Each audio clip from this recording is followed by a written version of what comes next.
Good afternoon and welcome to the first live meeting for the Little Miami Joint Fire District.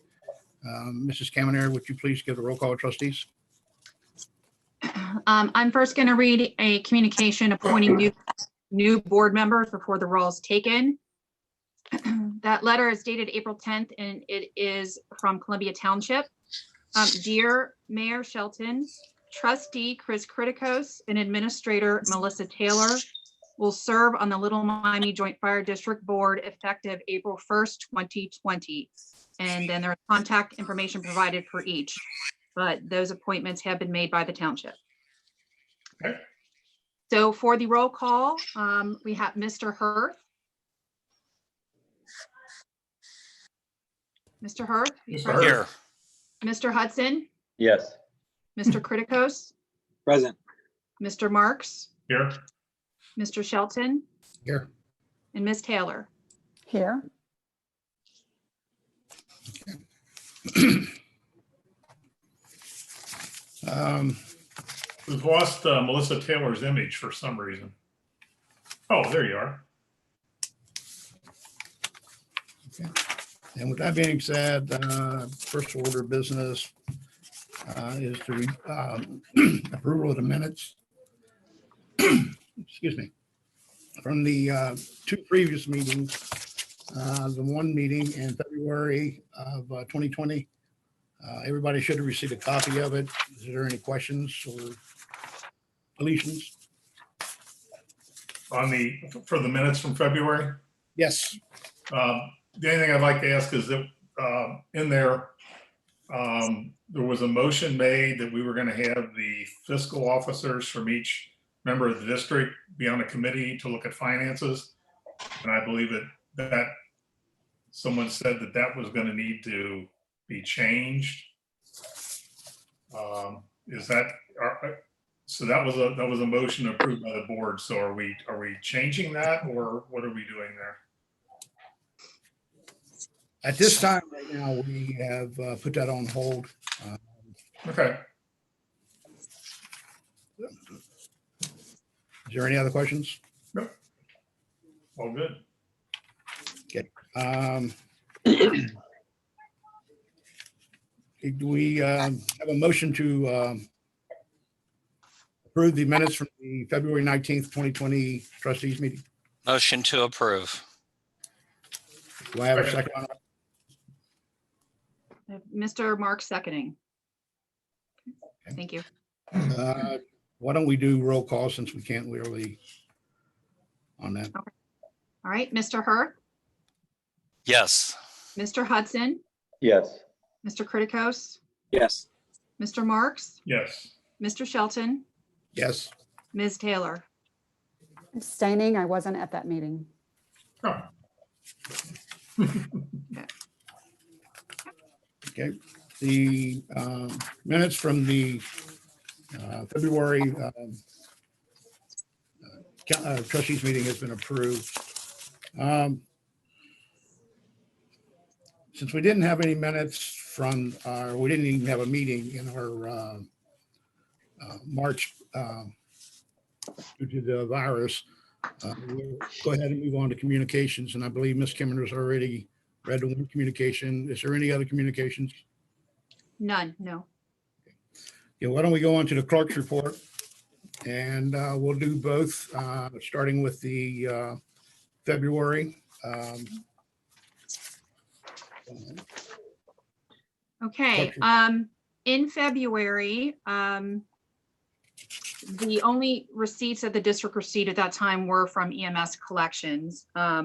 We did get February's payment from Columbia Township actually in January, and it was deposited in January. But on the report, you'll see, if you have that in front of you, that the only deposits we received were from EMS collections. We did receive a nice stipend of money from county as an early release in early March. So I'll refer to that in just a minute when we discuss the March reports. In February, there were 2 pay periods, and the total overtime for the district through February was at $12,754.41. You may note, if you look at the check register for February, there was a number of voided checks, and I just wanted to make mention, and that was a mistake on my part. I accidentally tore apart checks before putting them in the printer to print, and then it rendered them obsolete to print. So I did share those with Mayor Shelton so he could see that that's what happened with them, in case anyone was wondering on that.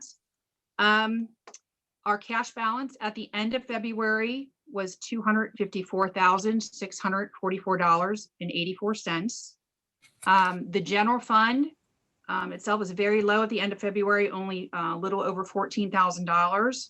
So again, that early request of funds from the auditor helped that situation. We received and deposited on March 13th, $625,000. So that turned us in a very positive position again. And when we get to the March reports in a minute, you'll see that that deposit was made.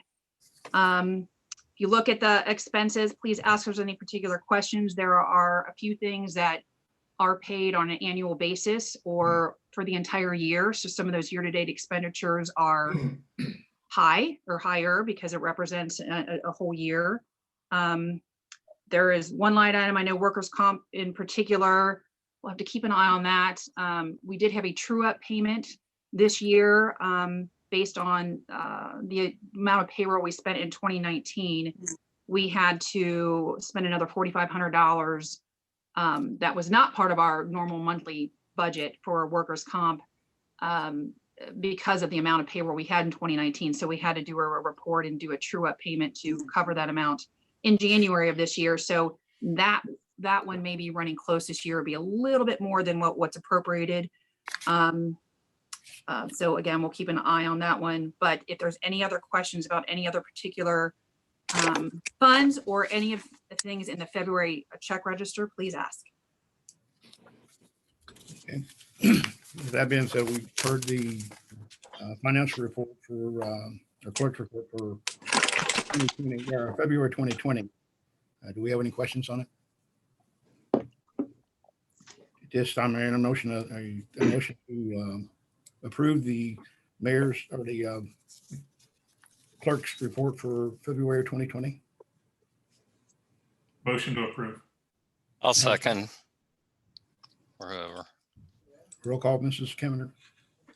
Mr. Hirth, Yes. Mr. Hudson, Yes. Mr. Criticos, Yes. Mr. Marks, Yes.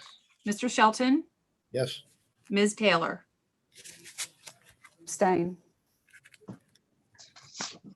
Do we want to do the monthly report for, I guess, March? Yes. So the March 2020 report was included in your April board meeting packet. We did receive again a deposit from Hamilton County and other early release of funds in the total of $625,000. That was deposited on March the 13th. Again, workers' comp, we'll have to keep an eye on that one for the year because of that true-up payment. Our total overtime through March is now at $17,000, $244.18. We are, however, running with one less full-timer than what it was put in our budget. We have, with the departure of Captain Noplis at the end of last year, that position wasn't replaced. So under the ambulance fund, not the general fund, I believe we talked about this the last time we met, there is 4 people budgeted for that particular account, the chief and 4 firefighters, but right now just the chief and 3 firefighters are being paid out of that fund. Also note that our medical premiums, our dental premiums, and our utility payments for gas and electric, they have all been made for 4 months. So so even though the reports are just through March or 3 months, I paid at the end of March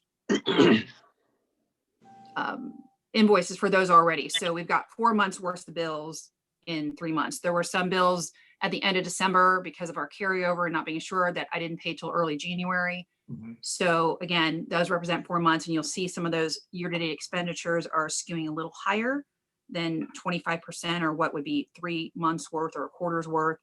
But in many cases, I have paid 4 months worth of invoices. If there's any other questions on the check register or any particular payments, let me know. And we'll just note for the record that the balance at the end of March is $727,961.39, greatly helped by the deposit from Hamilton County.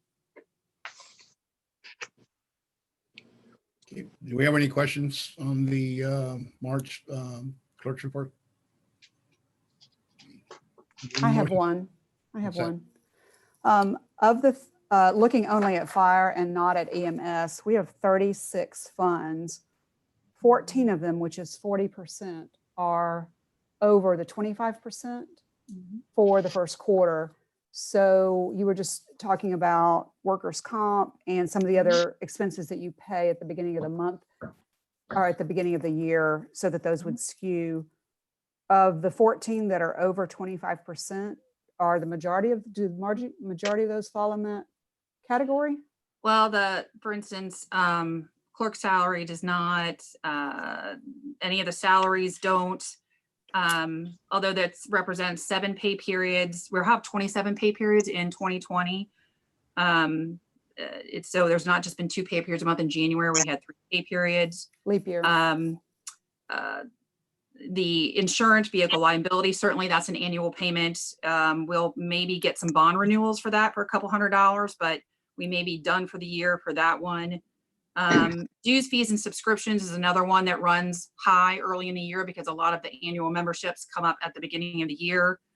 What else? Reimbursements, that's a little one that sometimes we don't even have any in reimbursements. That's like an employee reimbursement for uniform or something like that. That might be the only thing we have for the year. That's a very small $200 appropriation for that. You know, building maintenance supplies, things like that. There are some annual alarm renewals for services or maintenance agreements for the buildings on that. I see that one's at 30%. So a lot of those are, I think that the workers' comp,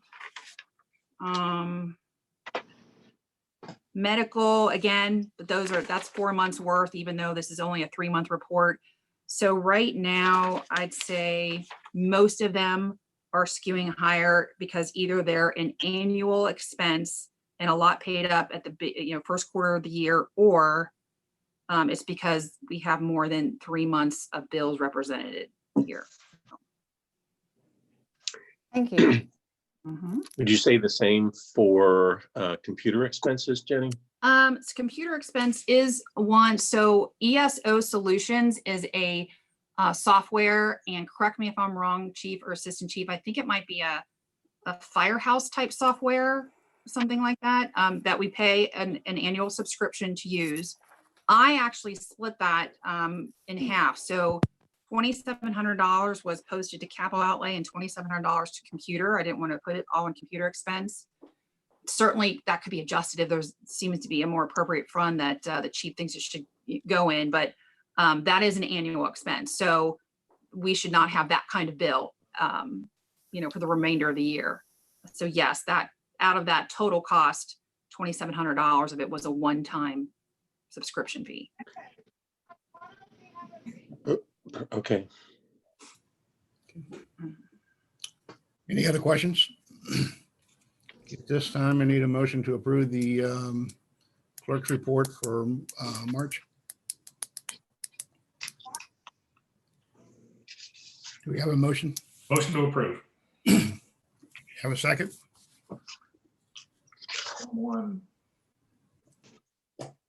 Second, Who was that? Joe Hudson. Joe. Okay. All right. Thank you. Do we have Okay. roll call? Yes. Mr. Hurth, Yes. Mr. Hudson, Yes. Mr. Criticos, Yes. Mr. Marks, Yes. Mr. Shelton, Yes. Ms. Taylor. Yes. Okay. Anything else, Mrs. Cameron? No. On to old business, any old business? Hearing none. New business. Resolution R3 2020. Resolution number 3, 2020, authorizing the board president to enter into a memorandum of understanding with IAFF 4380 pertaining to the existing collective bargaining agreement. Do we have any questions on this? No, this is something that just came out, but hearing no questions, I need a motion to adopt resolution R3 2020. Is this something we do annually, or is this just something? I know this says from Something. 18 till the end of this year. This is something I worked out with the union that will suspend certain rules of the CBA, specifically for staffing if the COVID-19 gets real bad. Okay, so that's all this is about, right? Correct, yeah, and a lot of this came from the international itself. So when we do the next CBA, we're going to put a provision in there that will cover this, so we won't have to do it if it happens again. Okay. Again, CBA chief, we have to start on that here shortly, correct? Isn't that up this year? It is up this year, yeah. Okay, it's something we don't want to wait till the last minute to do, so we'll get that going here. At this time, I need a motion to adopt resolution R3 2020. Could we have some time for discussion? Sure. Mike or Chris, do you have any comments? Well, I have expressed the question of the necessity of the MOU, since it appears that most of the elements of the MOU are related to management rights. And with the fire district having those management rights under the CBA, what specifically necessitates the MOU?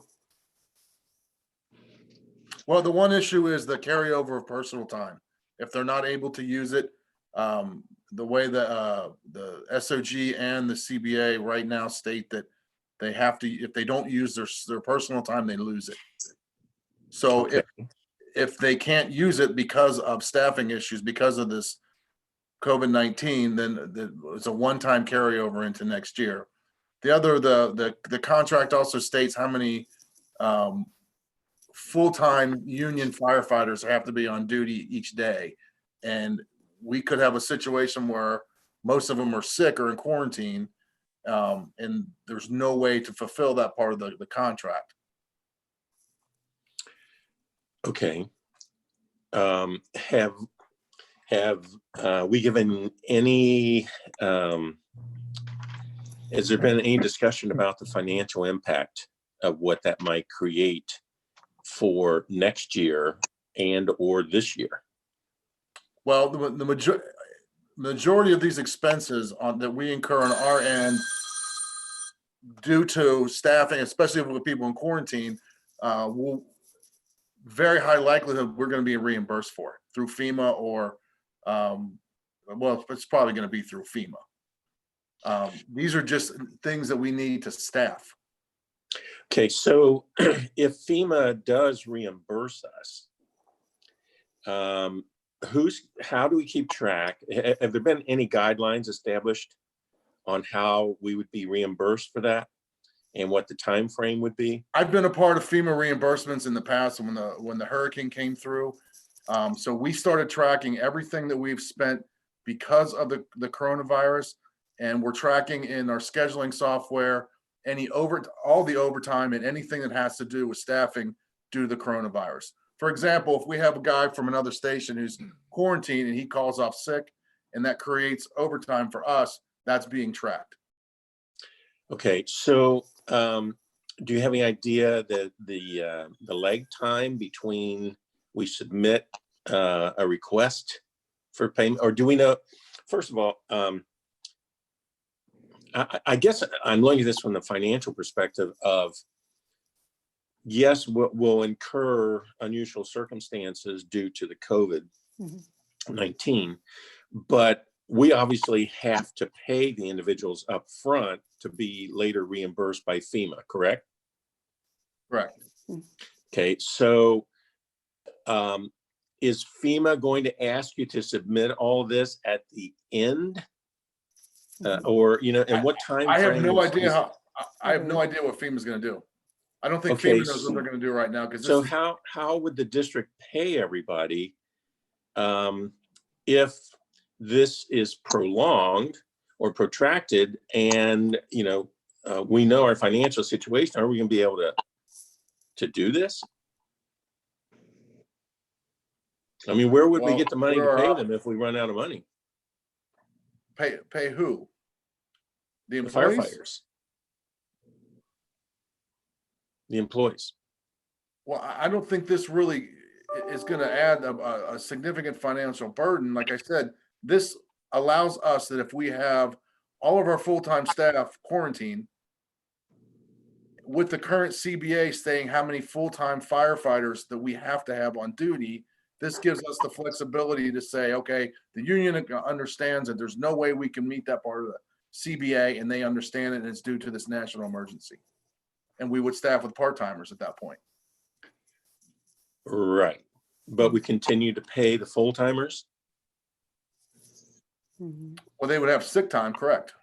Okay, and then you have to add the overtime for people being called in, right? Part-timers, Is that right? we're not gonna pay part-timers overtime.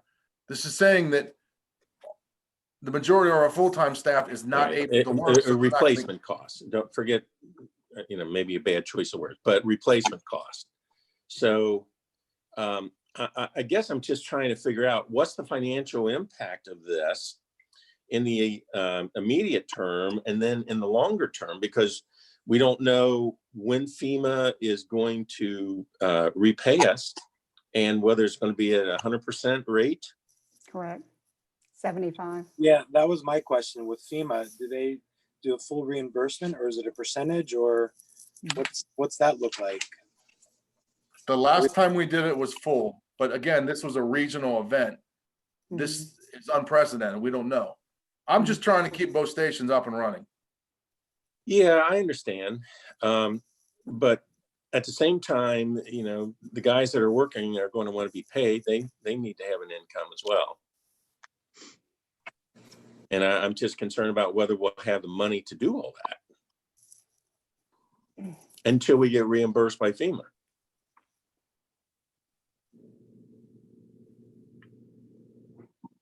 And also under the new FMLA, the EFMLA,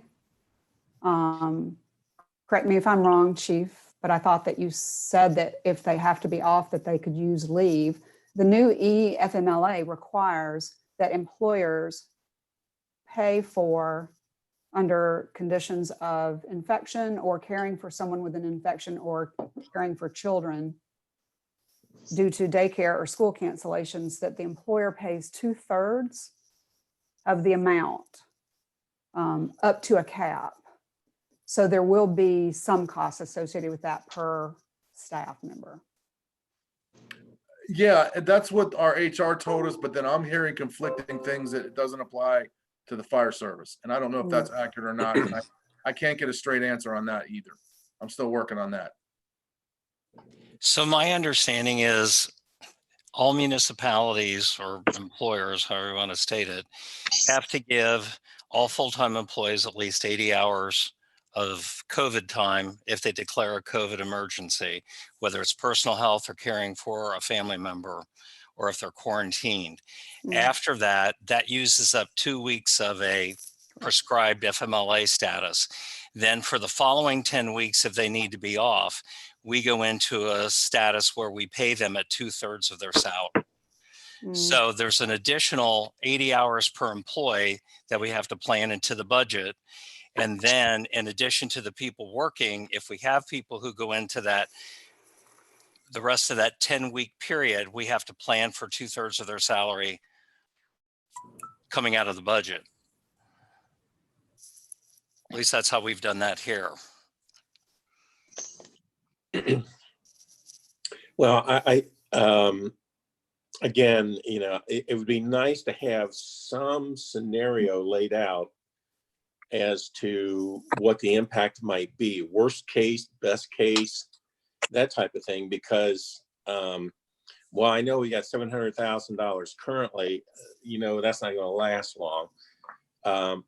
And so I'm just curious, especially if this becomes protracted, what are the ramifications going to be on the district's finances? So I'm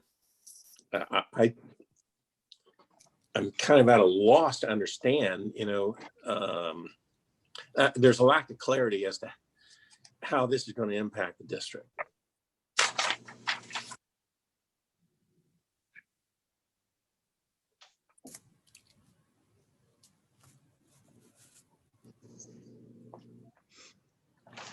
I can understand what you're saying. What do we do in the meantime if, like you said, we don't, the funds are limited. But we have to keep the stations running for right now. And I think the way I understand this resolution is to protect everybody from if they have vacations or stuff like that coming and they're not. Yeah, Carson, I'm not trying to deny anybody their rights or, what they're entitled to.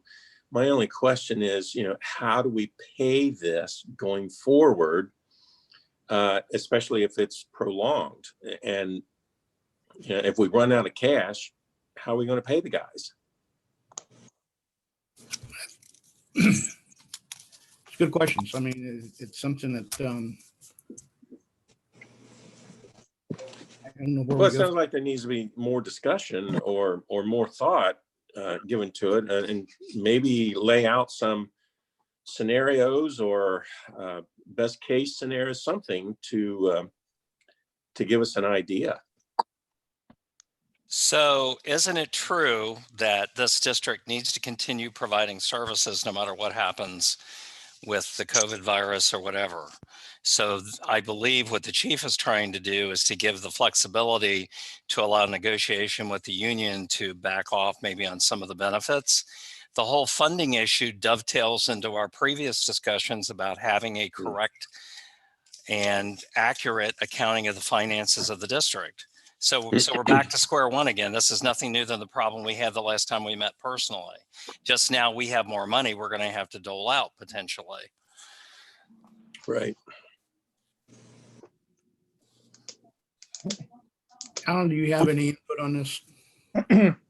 Yeah, I mean, I think there are two related but separate issues. The MOU as it's drafted now is pretty narrowly tailored simply to provide the flexibility to staff that's not in accordance with what the CBA currently says. So like the chief said, it does allow the district to staff in a way that's necessary given an emergency if we are short-staffed, and we don't have to be held to certain CBA provisions. What it also does is it prevents the union from filing a grievance if there's any disagreement about the way things are staffed and whether it's in accordance with the CBA, and to make sure that they have buy-in. I mean, I agree with Mike's earlier comment that we do have significant management rights under the existing CBA. Whether we need to reiterate those rights is arguable, but as the chief pointed out, there are a couple provisions in the MOU that go beyond what we can do simply as a matter of management right. So it is necessary to adopt an MOU to give the district flexibility to do those things that he identified. The separate issue is how you manage it. So as Mike pointed out, there are clearly going to be costs associated with this. Not with the MOU per se, but just with overall staffing. Ron's correct that we need to provide service. We don't know at this point what the scope of that service is going to be, although we have a better handle today than we did 2 or 3 weeks ago. But given that we need to provide service, then there has to be a plan as to what the costs are going to look like, what the reimbursement timeframes are going to be. But that, to me, it's related, but it's separate from the MOU. The MOU just gives us the flexibility to do what we need to do under the emergency circumstance without having a grievance or dispute with the union and without having to be constrained by a couple of the provisions that aren't going to work for us. But then at the same time, understanding that you're going to have unusual staffing provisions and conditions prevailing, you do need to figure out how's this going to be paid for and what's the real impact going to be. So I don't see a problem with passing the MOU because I think it's appropriate, but that then leads to the question that's been raised as to having a clear understanding of how everything's going to be paid for, even if we didn't have an MOU. I mean, there would still be unusual circumstances. So even without this, there would still have to be a clear understanding of how that's going to happen. Okay, well, I don't disagree about the MOU. So then do we need somebody to do some projections as to how it's going to impact the district? Well, and I know there's a lot of variables involved right now, but again, if we just do some kind of scenarios, it might give us a better idea of the magnitude. I mean, if this is a $10,000 problem, I'm not so worried about it. If it ends up being, a couple $100,000, now I'm worried about it. well, I think this goes right back to our discussion in February when we were wanting to look at having somebody come in and take a look at the finances separately from people on the board who aren't necessarily financial people. And we passed a resolution to use each member's financial people to do that separately, work with Ms. Kaminer to look at the budget.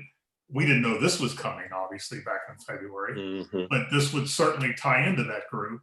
And so nothing has happened in 2 months other than we had said we would have meetings early March with that small group to start looking at finances. So in my mind, we've lost another month looking at finances.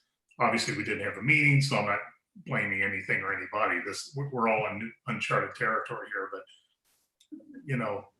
I think we need to go back and think about who is it that's going to look at the finances of the district separate from this group here, which is what our intent was.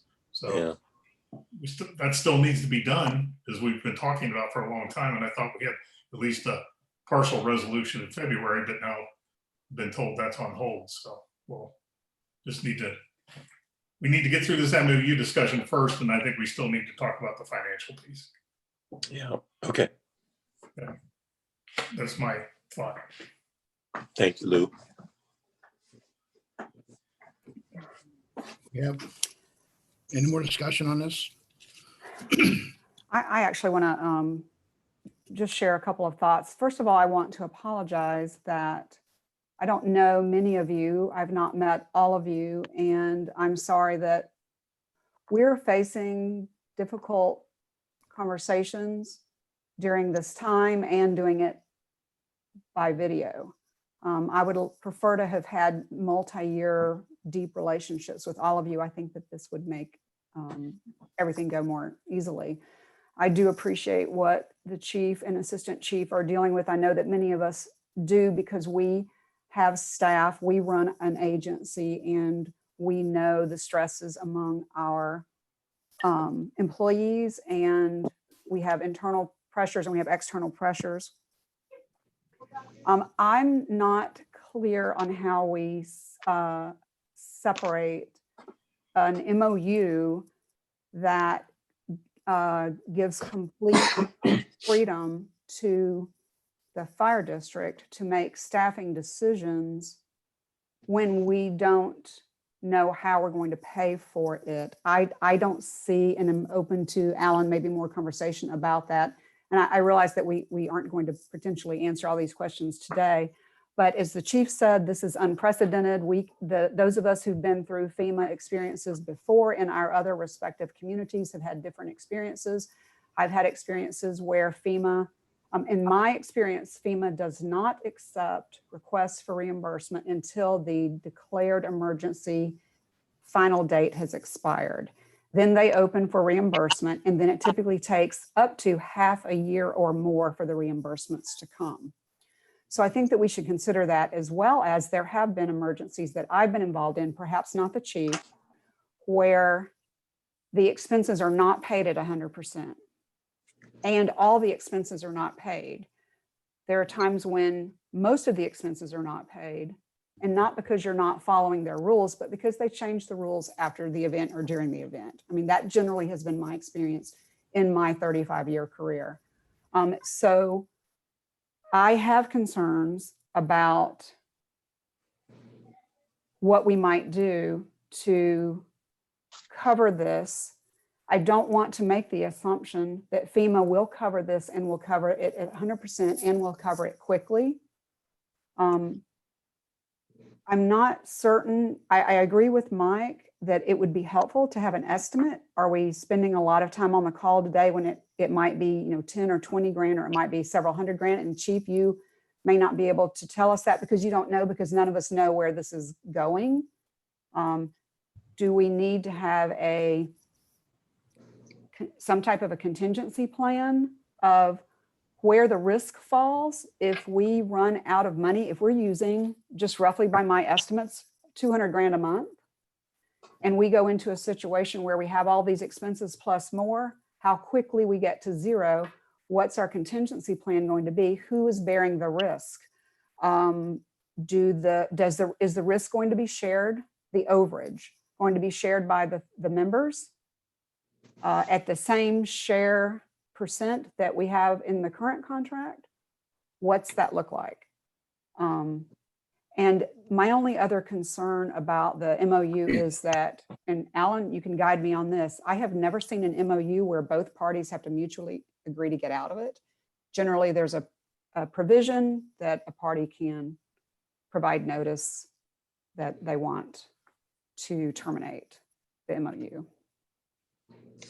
Yeah, I think a couple points, and I'm not on the board, so it's not my position to comment on the financial analysis, but I think everybody's position is clear and well stated on that issue. The 2 points I would address are, whether the MOU actually has an effect on that financial position. And I don't think it does, because there are already significant management rights to determine staffing under the CBA. What the MOU does is really untie the district's hands as to the use of essentially substitute personnel and some of the rules regarding the use of our current personnel to allow the district to staff as needed during the emergency. So I do think it's a little bit of a separate question. In terms of the termination of the MOU, yeah, I mean, we could certainly do it that way. But frankly, given what the MOU says, which is essentially to give the district expanded rights and flexibility, I don't think it's necessary from our perspective to do that. The union might want to do that. But from our perspective, we're getting additional flexibility. And the CBA expires at the end of the year. So this definitely has a limited shelf life. It's not like the MOU is going to be in effect for 2 years. I mean, this is going to be in effect for a short period of time. I don't have it in front of me, although I thought that there was a provision about expiring with the states of emergency. I could be wrong about that, but in any event, it has a very limited shelf life. It does state that it expires after the emergency, but Melissa's right that it says mutually executed writing, including da-da-da. So. But I'm not an expert in contracts, so I'm an engineer, so I'm getting the heck out of this. No, I mean, it's not going to last very long. But again, it gives us the flexibility. It gives the district the flexibility. So there's really no downside to it continuing. And I would think if the emergency expires, then we would certainly want to return to the union would want to return to the status quo, and we could have that discussion with them. But there's nothing that the district is going to suffer for because the MOU continues. This is really to the district's benefit. Chief, what's your trigger for when you will start? Do you have a I appreciate the IAP. We had created one internally as well at a much lower detailed level for our staff. But in terms of the contingency staffing, as we keep using that terminology in this meeting, what's your trigger for when we start to incur significant costs? Is it internally with your staffing, can you, and again, I'm just going off my example here. I have a fraction of the team that you do, but when one person is out, and we've had that experience because of the child care under FMLA, we have a certain ability to absorb coverage internally. And I'm not comparing apples to apples because I know that you're different with your 12-hour shifts, but we have any agency has a certain ability to absorb coverage to a point, whether it's 1%, 2%, 10% or such. At what point do you expect, if you have one person out, two people out, 3, 4, 5 people out, that you are going to really start incurring a lot of expenses? Well, when you talk about absorbing cost, right now we're at minimum staffing and we can't drop below that. So we need to have a minimum of 3 on each station. So if one guy, one full-timer being sick, we just fill that with part-time people. And there's a certain amount of overtime that would go into that. My concern is that it's not just one guy getting sick, it's a whole crew getting sick. So there's a full-timer, maybe 2 full-timers, and a part-timer off. And that's, once it gets into the virus gets into the firehouse and starts spreading, that's when we're gonna run into problems. Financially, someone who's exposed but no symptoms, if they're subjected to 2 weeks of quarantine, if there's 3 guys that are subjected to 2 weeks of quarantine, that's going to financially impact us.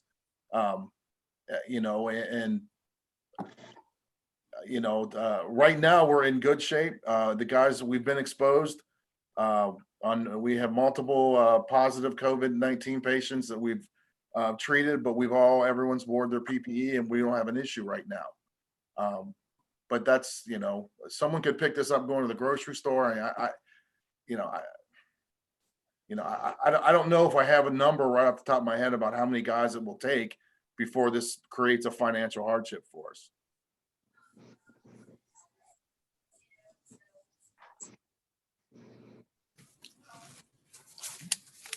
That answer your question, Melissa? When does the board plan to take up the matter of like a fiscal oversight? Was that what the next board meeting?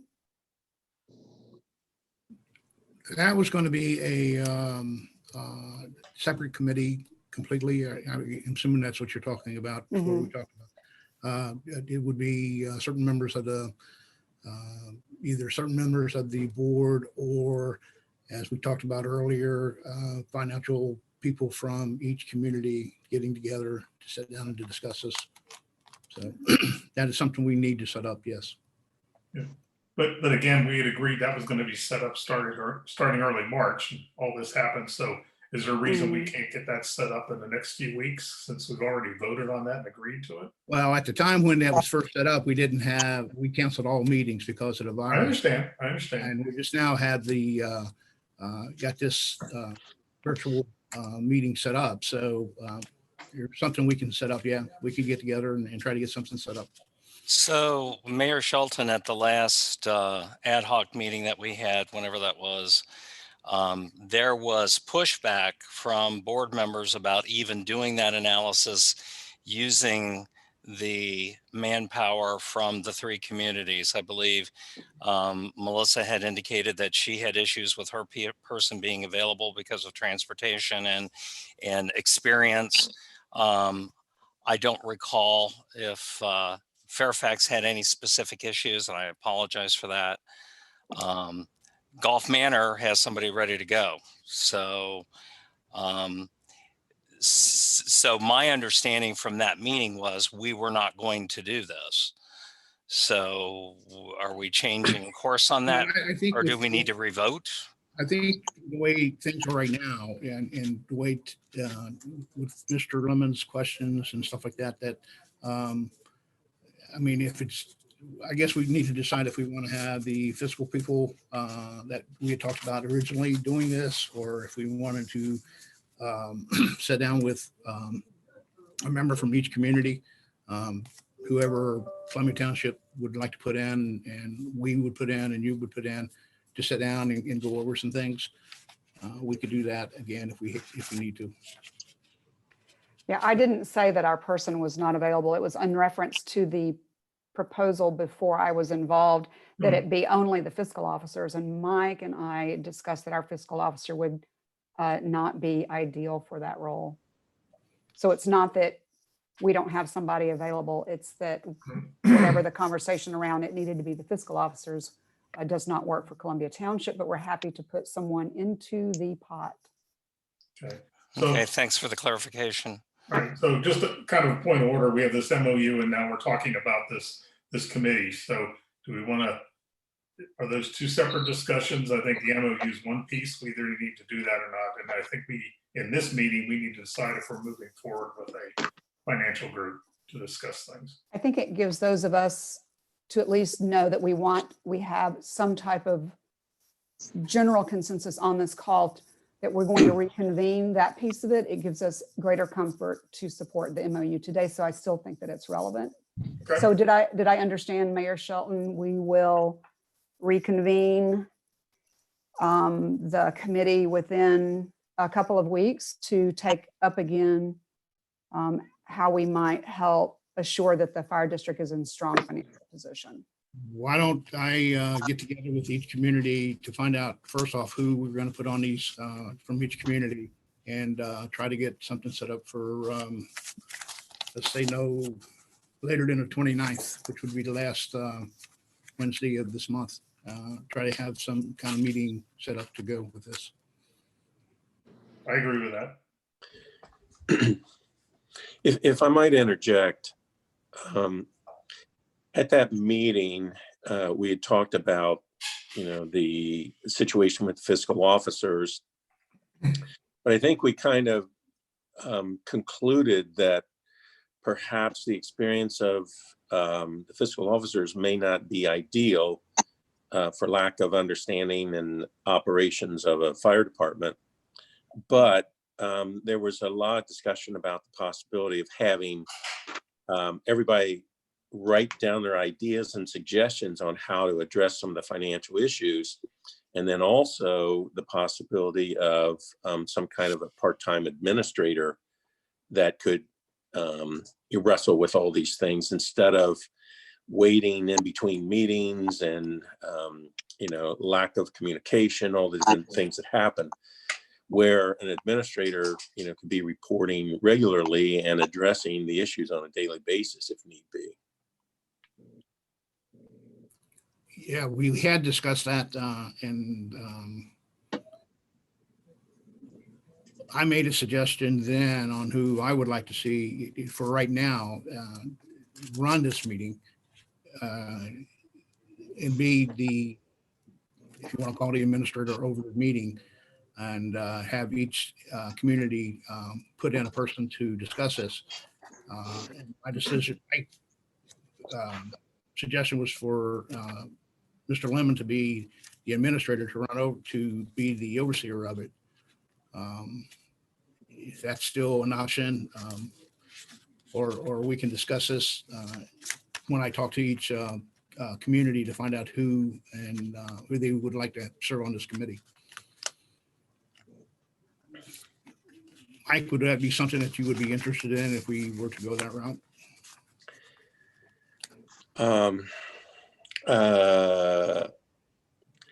I'm only concerned about a potential conflict of interest, Carson, and I'd have to discuss that probably with the solicitor. Okay. Okay.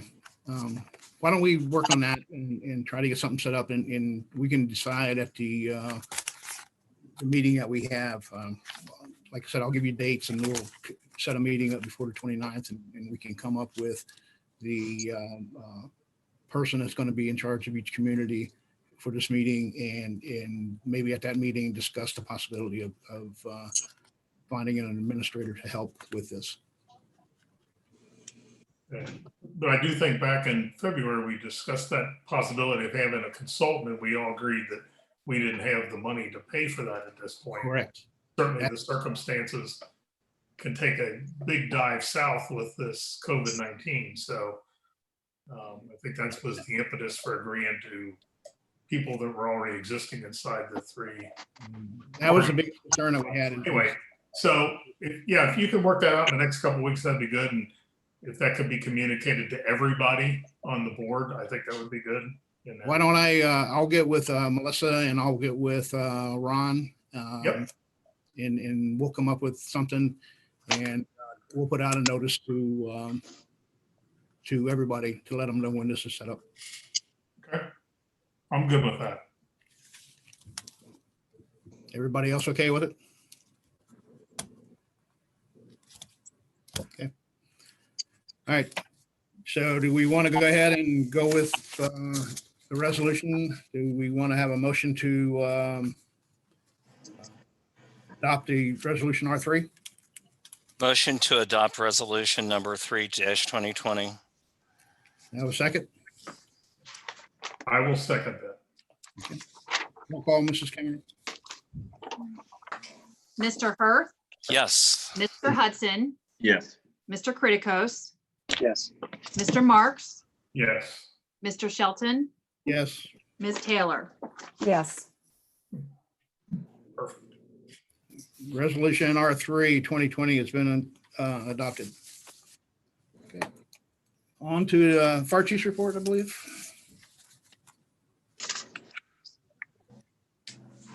Did everyone receive the activity reports as well as the IAP?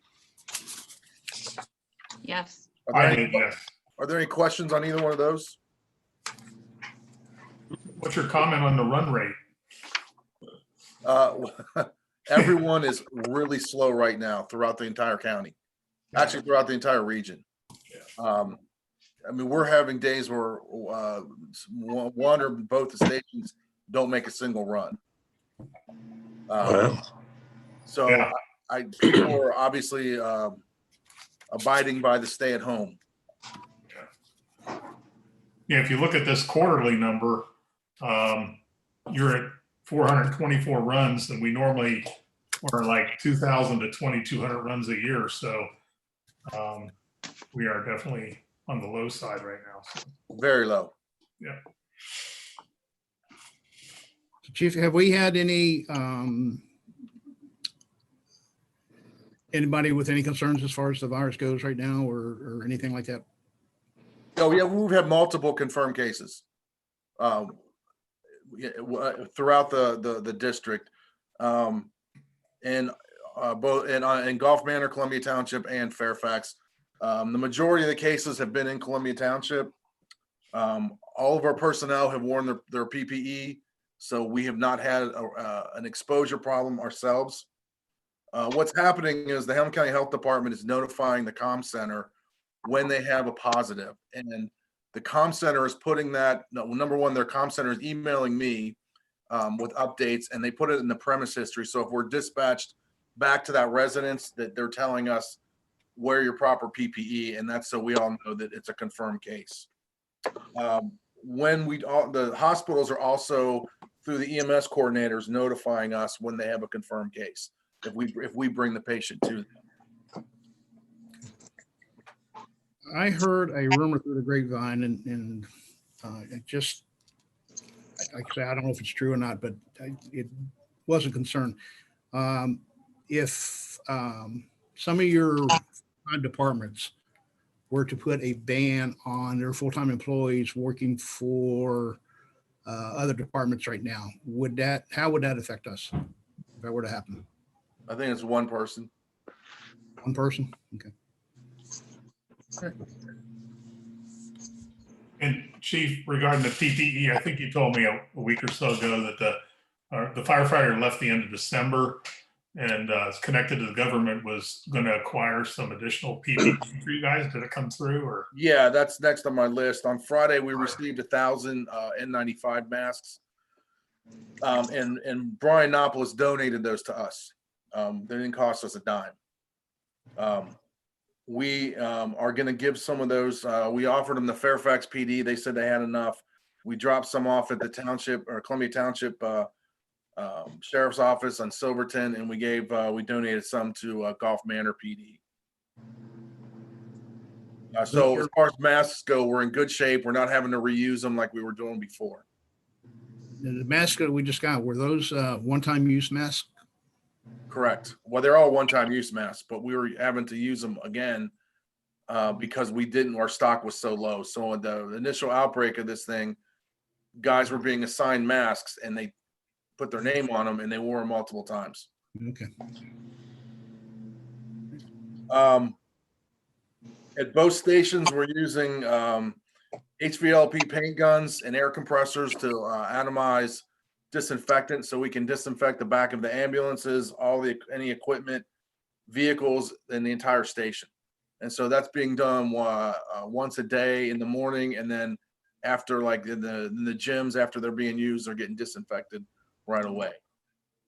It's a cheap solution to trying to disinfect large areas.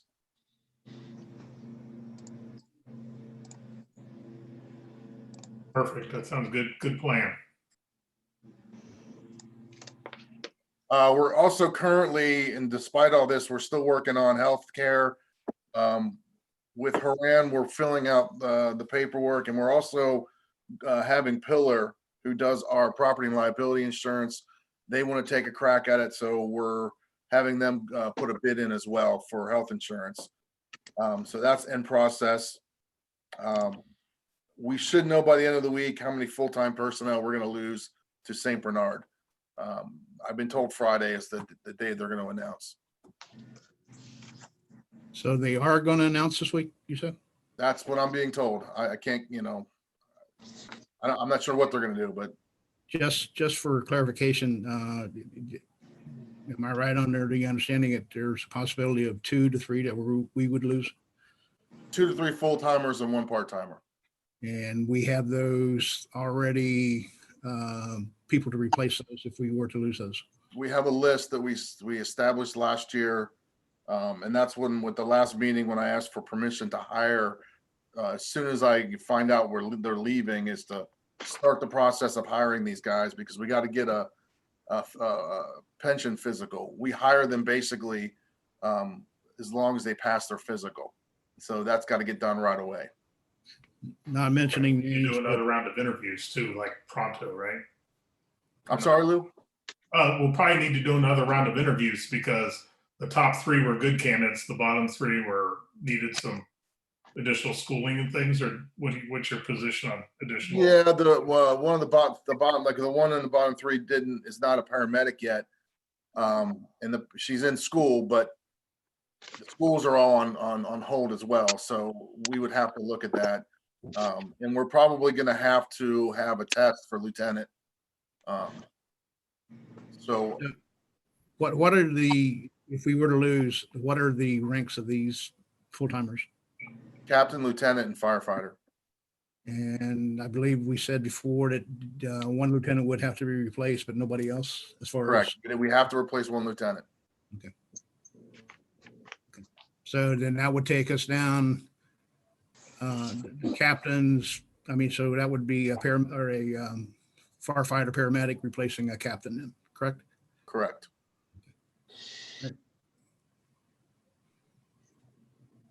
Did you make anyone that you hire who does not have a paramedic certification? They're on probation until they get it?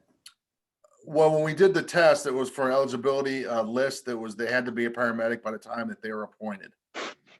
So the list is good for a year. If the couple of the ones that we have are part-timers right now that are doing a pretty excellent job, correct? Yeah, absolutely. Okay.